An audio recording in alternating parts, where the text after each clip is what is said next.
Okay, welcome back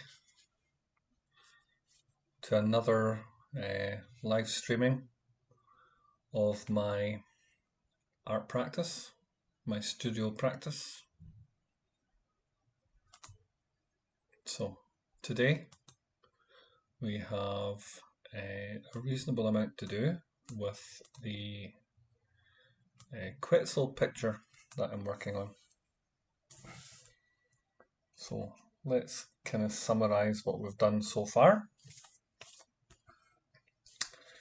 We have, in your absence, dampened down the reddish tone that was added to this guitar in the background.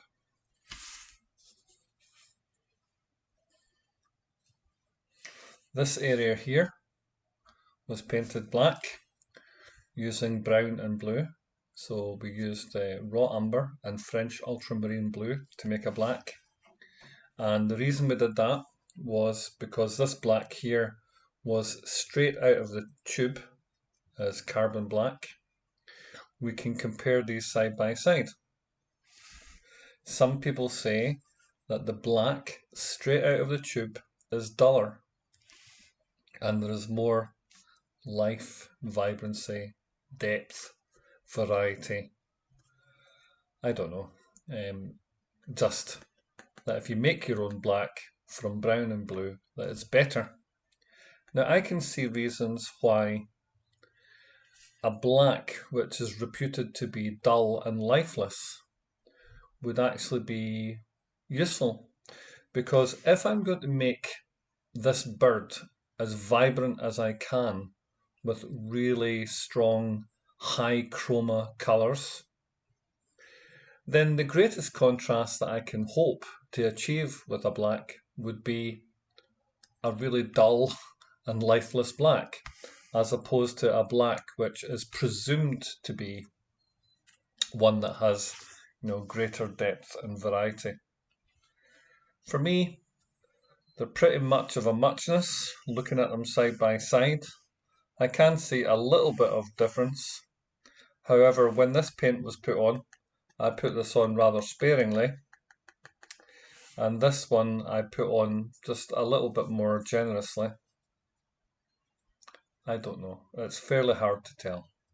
And anyway, in the plan for this artwork, from this dead branch here, I hope to either drop things down or build some, bromeliads or epiphytes, plants that grow on top of other plants, breaking up this space. So this won't be a focal point, it will be a backdrop to something else that's going on. I'm trying to question why I do it. What is it that the art is trying to say?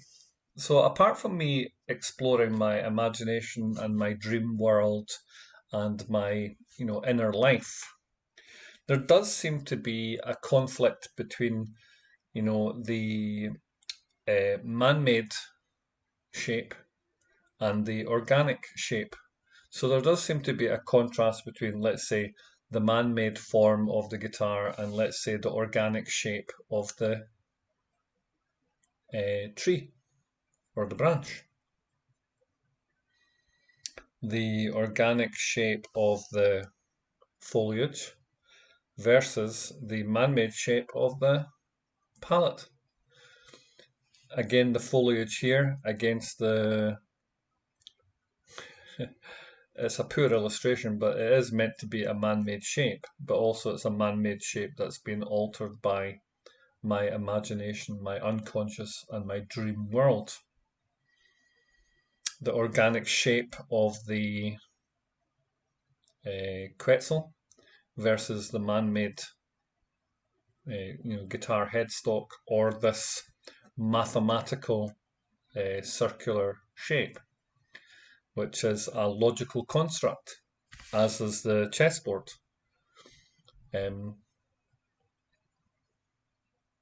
I don't know why these juxtapositions are important to me, but they are something that I do notice increasingly more in my work.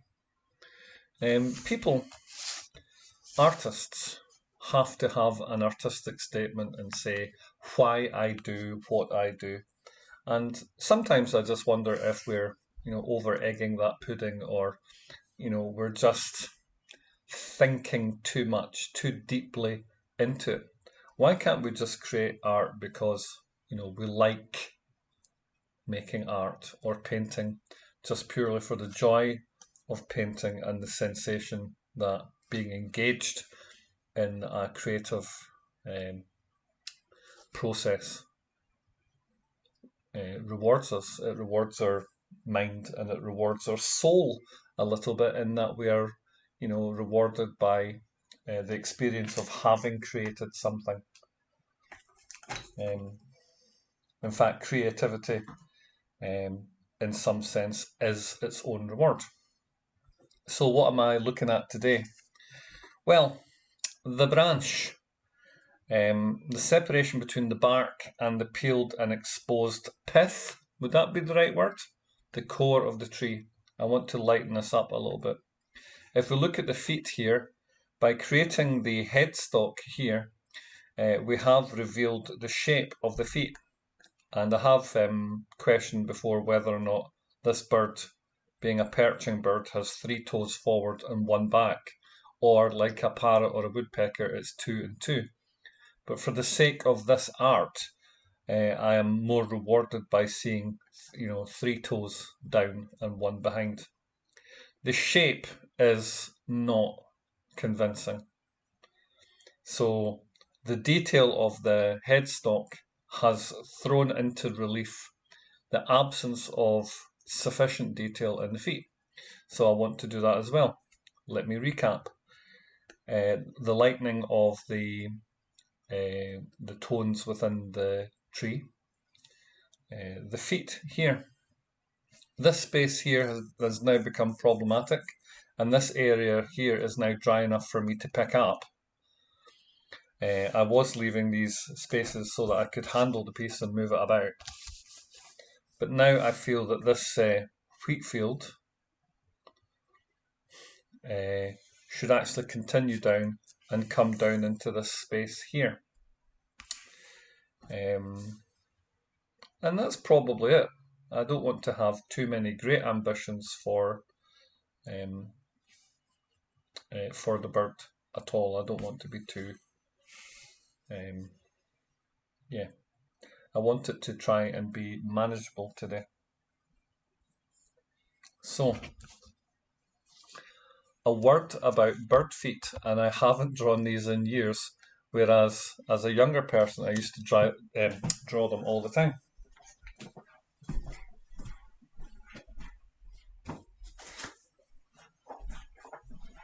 I used to have a formula, if you like, a formula for drawing, bird toes. So, if the leg was visible, we would have the leg length extending into a portion that a widened portion that the toes emanate from. 1 toe back, let's say 3. 1, 2, 3. Just roughly placed there, just to indicate where they are. Okay. Down the length of the leg, there would be a ridge that widens towards what I'm going to call the ankle. And along this, the bird is a descendant, if you like, of the dinosaurs, and so there is scaling on the foot, which is very lizard-like, these scales. And what they do is, as you can see, a bit like the guitar in some of my artwork, it has this kind of fretting arrangement. And so what I used to do was create this ladder, shade it down one side, shade it down roughly on the other side, leave this side here for, you know, random kind of skin scaling. And then just tile the bird. So I've drawn the scales, and then what I would do is I would revisit the scales and outline them again and make them sort of relate to each other a little bit more by going over them. So I'm doing this deliberately in pen so that I don't fuss too much about it. And then shade the area.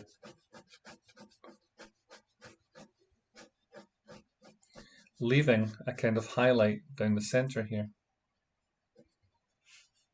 And this area would be shaded, but also the kind of knots and bumps and bubbles and things that you get.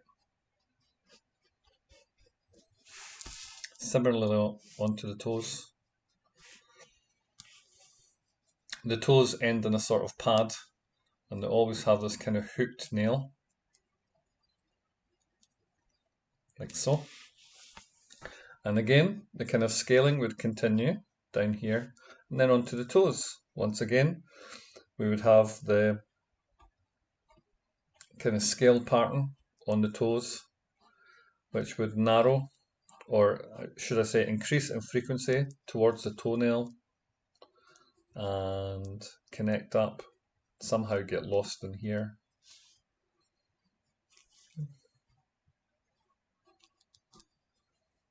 Trying to give a little bit more of an organic shape there. And again, I would shade on top. I would shade the center crease, either before or after revisiting each of the scales or tiles, which sort of relate to each other a little bit more. So that kind of shading creates the interest. And similarly there. So, and again, this pad and the under part of the toe would be shaded but dotted and spotted to give the kind of texture of, you know, rough skin.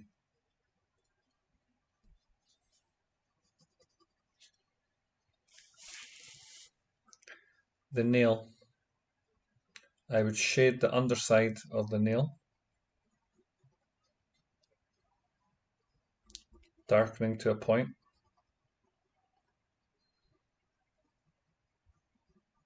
and creating a highlight on the very top edge. So, actually, the way the shape of this foot is, the next toe should actually come out about there.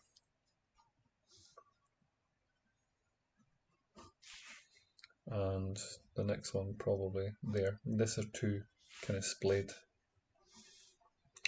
And of course the other foot going off in the other toe, going off in the other direction with the nail, the scaling pattern, narrowing towards the nail, the midline, the shading that goes on. So this is the kind of thing that I'm going to try and incorporate into the foot of the Quetzal today.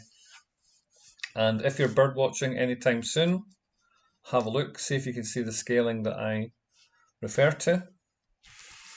If you want to, you don't have to do homework because I say so. The bird foot on the Quetzal that I have is a bit like this. So the nail is going to come down this away. Yeah. And this one goes off in this direction. And this one goes off in this direction. Okay. So what I'm going to try and do is, because it's perched this way, the rest of the leg is actually underneath in this direction. So only you're going to see the top of the wrist, which has this kind of scaling pattern. The narrowing part, which is there on the wrist, this part here. And then it extends out into the individual toes, starting off at a wider sequence here, here, here, getting smaller and smaller and smaller and smaller as the frequency increases towards the toe. However, these toes here will show the midline, which I've mentioned before, and so the scaling will be on the upper half, and you will be able to see the lower half on both sides. So we're going to have scaling here and rough skin here, the pad which supports the nail bed for this hooked nail. Okay, and this is a problem.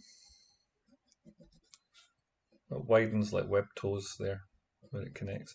This is a problem in that I have never painted them in oils before for a Quetzal, and certainly not for this drawing here. So, as you can see, there is enough to do with all this information being transferred onto this painting. Wish me luck.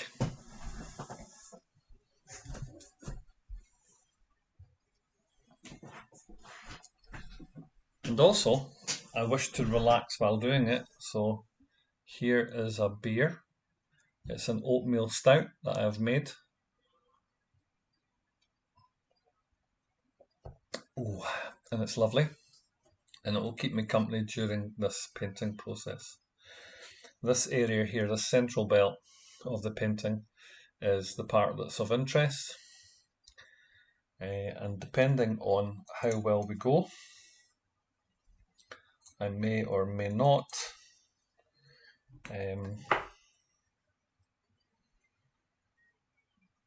tackle the redness of the underside of the bird. So,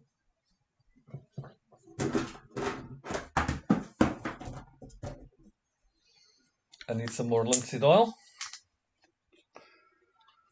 some on the palette,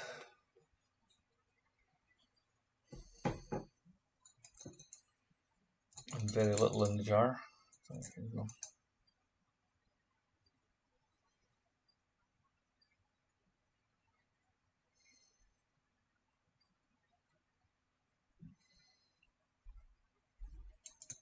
Now the next thing is, what do I draw the detailing in? And do I draw the detailing in?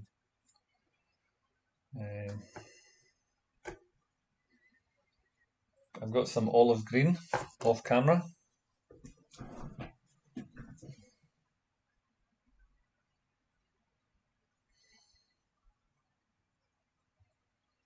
I've got some browns to temper it.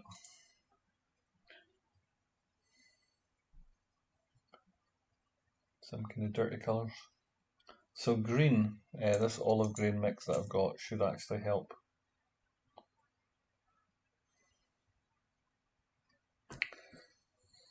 And also be relatively in keeping with the bird. So,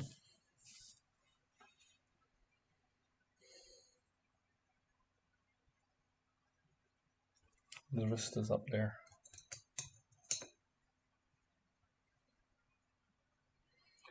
This olive just doesn't want to cooperate. But thankfully it's payday soon, and so some purchases may be made.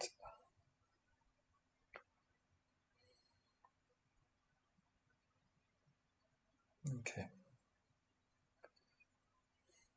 So to the olive, I've mixed a little bit of raw umber that I had used for the black is left over. And I want to just draw. Hope that you can see what we're doing. Okay, if I lengthen my reach on the brush, you should be able to see. So the wrist is widening out into this direction and this direction on both feet.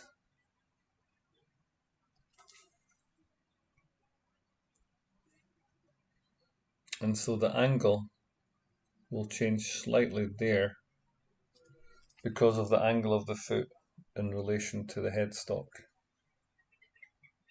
here also. Oh, a bit more water, a wee bit more linseed to make it flow a little bit better. So a lot of painting is about feel and what feels right for you. And I may describe, things, my way of working. But ultimately, the only person that can teach you best is yourself by your own experience. Okay, so now this toe here is the central toe. So the wrist here is going to widen, it's going to narrow, narrow, narrow, until we get onto the individual toe detailing. And of course it's curving away from me. So there's a little bit of foreshortening which is going to affect how it appears. This toe extends up towards the wrist. And so there should be an overlap between this toe and the adjacent toe. And this one here, the top of the mid toe, points towards the underside of the adjacent toe. That's fine.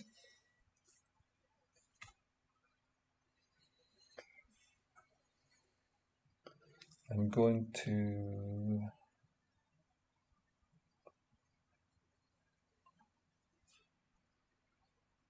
shape the drawing a little bit more on this side, get a bit more of a knuckle, a bit more of a ripple, make it more organic. So there's a toe.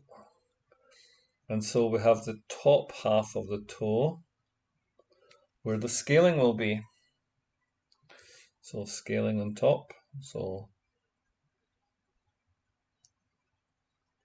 speeding up or increasing in frequency towards the toe. And similarly here. And it should be that the middle toe, I think, would be, of three, would be the longest of the toes. Again, showing the midline here.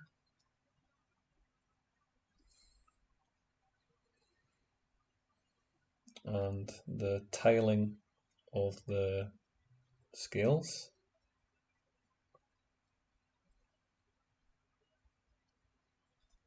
on that foot there.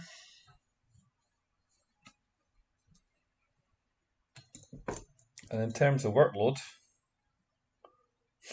drawing workload, we're halfway there.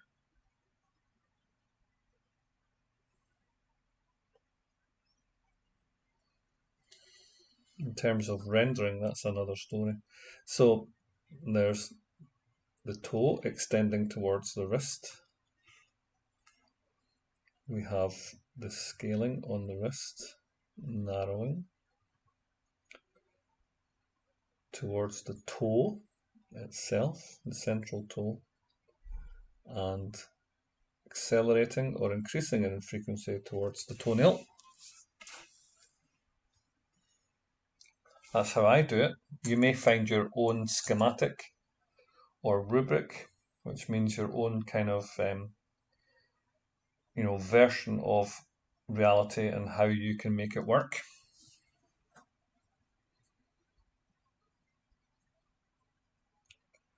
So I did study a little bit of educational psychology as a teacher in my teacher training, and we studied Piaget, and Piaget talks about schemata.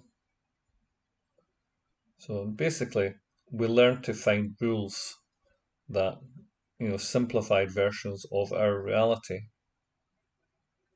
which help us make sense of the world. And these increase in complexity as our brain matures. So I found this thing that works for me. You have to decide whether or not it's something that's going to work for you. Okay. And I'm not even sure it works for me. I haven't painted bird feet in oils ever to completion. So this is a learning curve for me.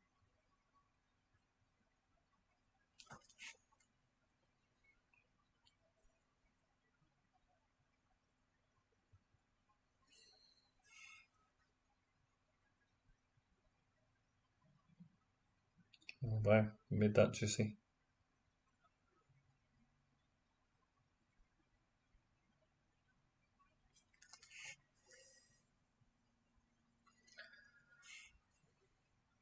So a couple of things have happened since the last time we were together. One of them was I heard a person speaking about, not wanting to use water mixable oil paints because they wanted to stick to the paints that the great masters used. And these are the paints that the great masters use. Not in terms of brand, but in terms of them being genuine oil paints, yes, they are. It's just that the formula has been modified to allow them to be mixed with water, and emulsions have existed for many, many years. And so I think it's a kind of false hang-up that someone might have, that, oh, I don't want to use anything other than what the masters themselves would have used.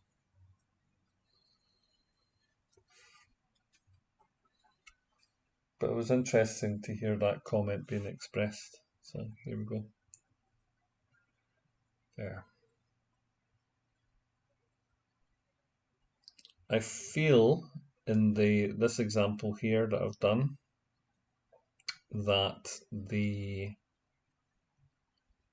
tiling is still a little bit abrupt, and that I want to break up the mathematical tiles into something a little bit more organic. So I can do that with subsequent glazes, or by just revisiting with a different brush and knocking back some of the more abrasive of the lines. We can soften it a little bit, which I'm doing with my original brush. But as a second layer, it's added more detail onto it, and just even in having attempted it, I've overcome a kind of psychological barrier.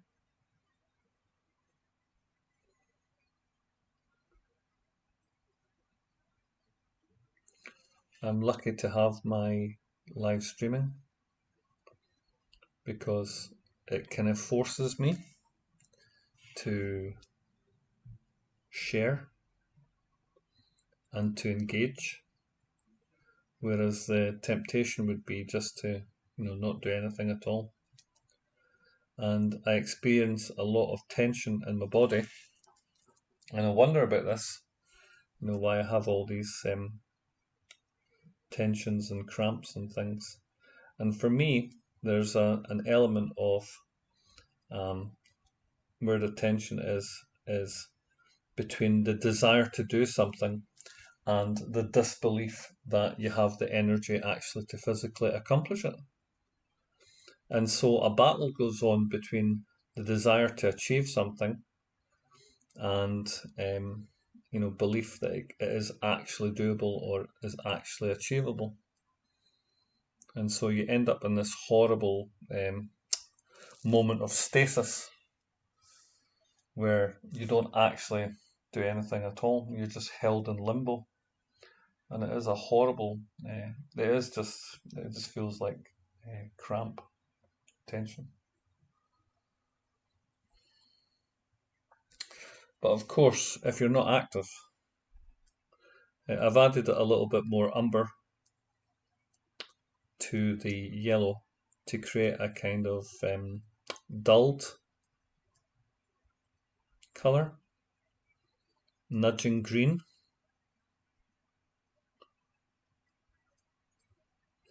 And it's come from introducing a little bit of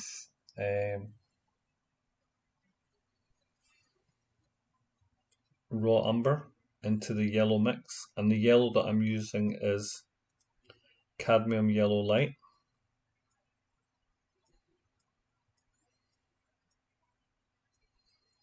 Now, if I was drawing this, and I did an example at the start of this installment using pen and shading, I would be inclined to continue this dark and bring it into the colour that's there. However, because I'm using oils, I can do the opposite of that. I don't need to bring in shade from the side. I can add highlights on top. And so with a little bit of titanium white, although I would prefer zinc white as a much more transparent and gentler white. Titanium is very, very strong by comparison to zinc white. Or even Lucian Freud's favourite white, which was Kremnitz white.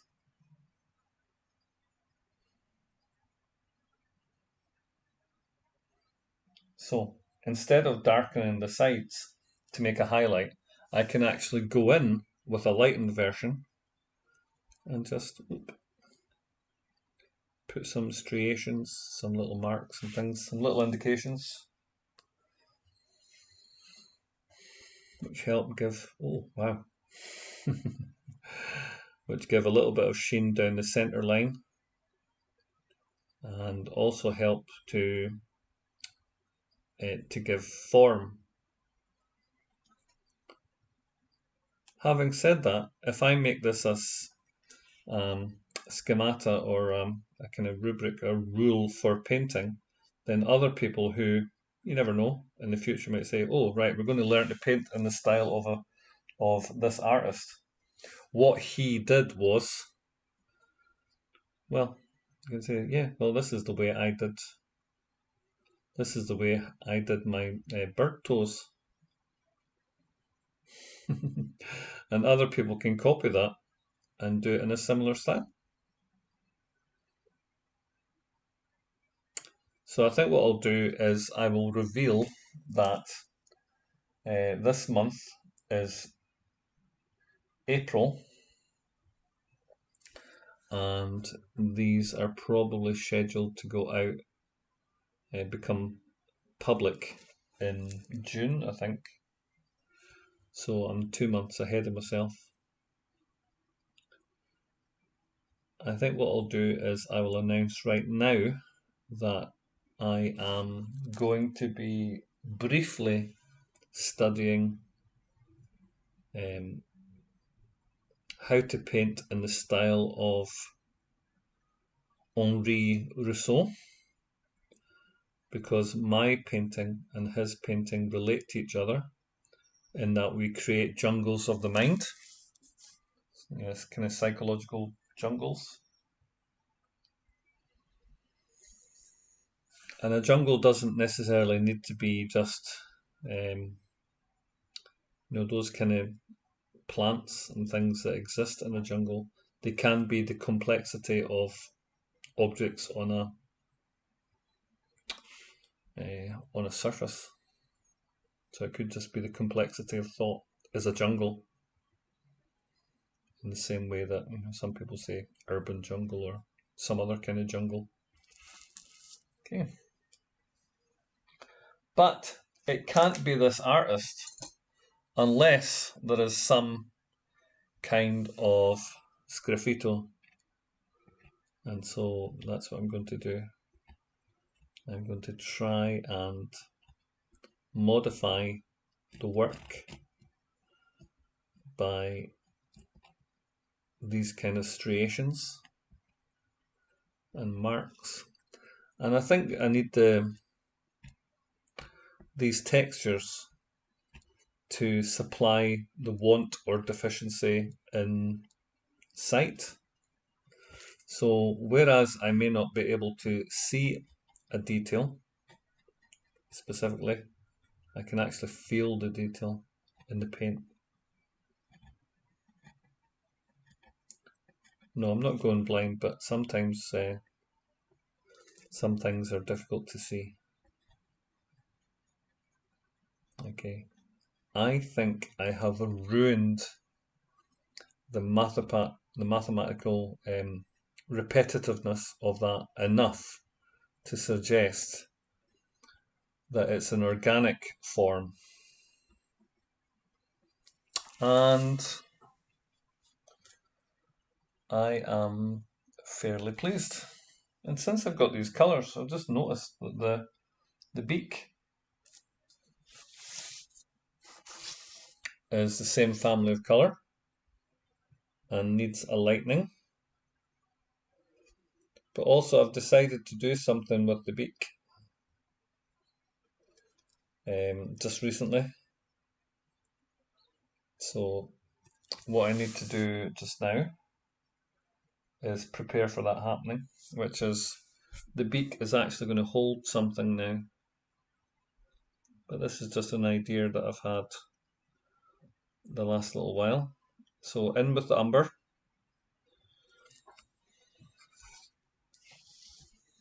I'm creating a separation.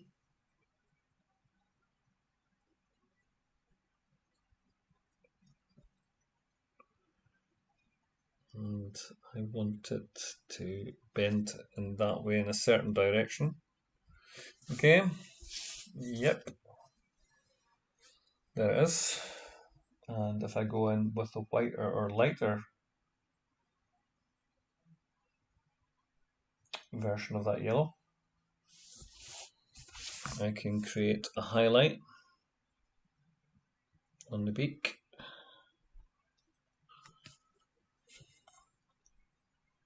And distract my viewers with that as I get another brush, another rigger. So if anybody wants to paint in my style, you can use a lot of riggers for the work. I may choose to lighten the beak abnormally because since it's an artwork and not just a copy of reality, the lightness is needed to make a gap or a contrast between it and the darkness of the palette behind.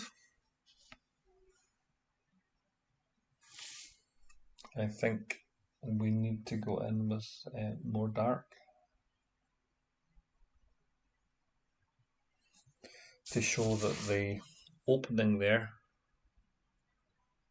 points to a depth.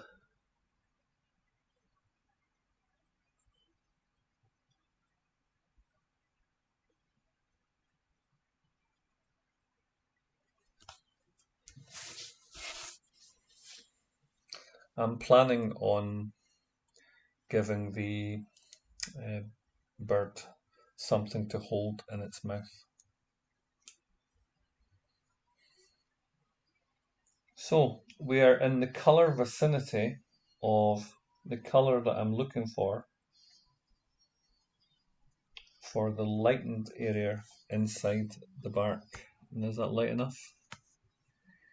You get a very nice buff titanium, merely adding white to raw or burnt umber, so you get some nice colours.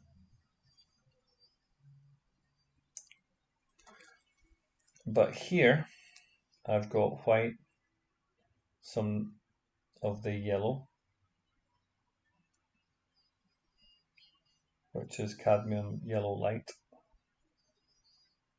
So I've made a simple buff titanium, but I've yellowed it slightly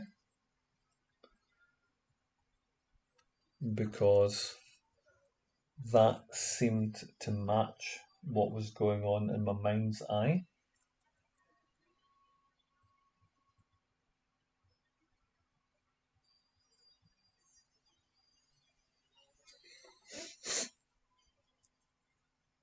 And of course I can put in directional strokes as a deliberate attempt to add in variety of texture, direction, and quality of line. So it's almost like painting in the grain of wood.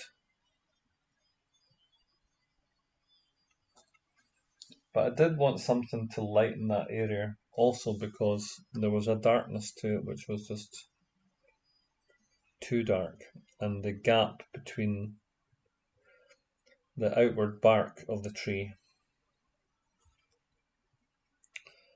the skin which faces the elements and endures the elements, it becomes weathered by those elements, and the colour is changed to reflect that. Whereas often the wood inside, which has been protected by this bark, is fresher, cleaner, untainted by the weathering effects.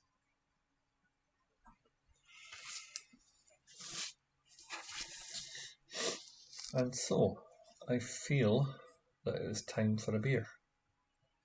Cheers.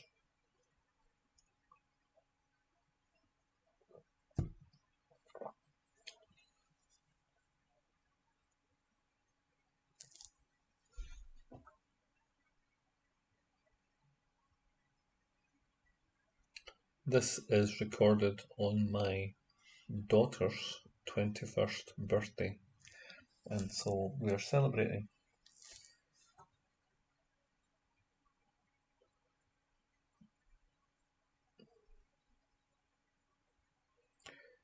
By pressing and releasing on the brush, we can create narrow and broader strokes which have a little bit more organic character to them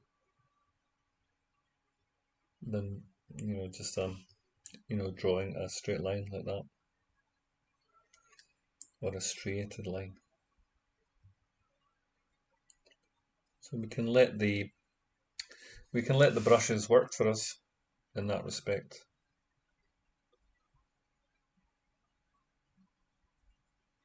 But again, what I want to do is just destroy anything that resembles the kind of mathematical. So I just want to rough it up a little bit. And you know that I'm going to be reaching for an embossing tool quite soon, or some kind of paint moving device. And in the catalogues recently, I've seen some paint shapers, which I think would be useful for the kind of art that I do. So what I'm doing is I'm just drawing grain into the spaces, into the wet paint while it's still juicy, and doing it in a random way so that it gives visual interest and disturbs the possibility of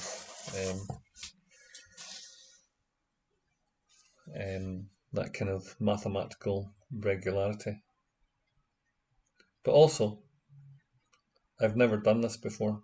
So this idea of finding a kind of rule or a procedure for painting shapes is being learned. I'm learning it now. The best example I can give maybe of schemata or simplified rules for making sense of the world is probably the paintings of Bob Ross, because they say, oh, this is the way to do a sky, and that's okay. But this is a way to do a mountain, and if you do this, you create foliage on a tree, and it's a formula. So in a sense, schemata are just easy formula that we've worked out to help us achieve a particular result. And so what I'm doing right now, I suppose, by exploring my imagination, is I'm working out a formula for how to paint like me when I'm doing these Elassomorphs. So I'm trying to create a set of rules for myself so that I can return to those rules and follow them again, should I ever wish to return to this series of works. I've added more titanium. I can see that it's too much, but I know that if I brush into the areas that I've roughed up, if I work on an area long enough, because I'm working wet on wet, I can blend. And so I need not be troubled by, the paint being too strong, because I can soften its effect merely by working in a specific area longer. I've achieved, I think, the texture that I want and the lightening that I'm looking for, that I desire. And so, again, over on this side, I know I've picked up some dirt, for want of another expression, by mixing over here. So I can translate that over into here. And that's fairly good.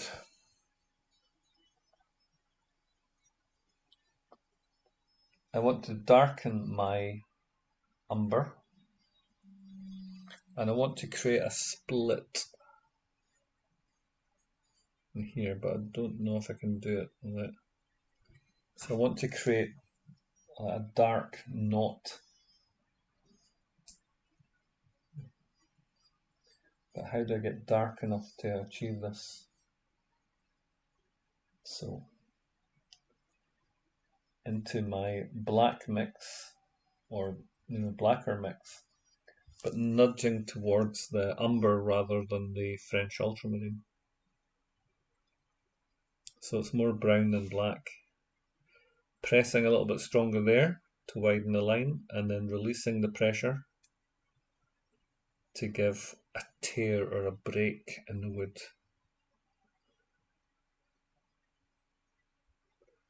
Okay, and that means I've got a space to increase, material.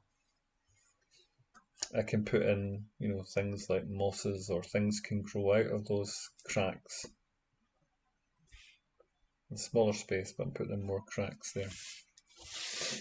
So that space is ready for greater activity. Looking at the screen, I think that the lightness is enough. There's enough of a difference.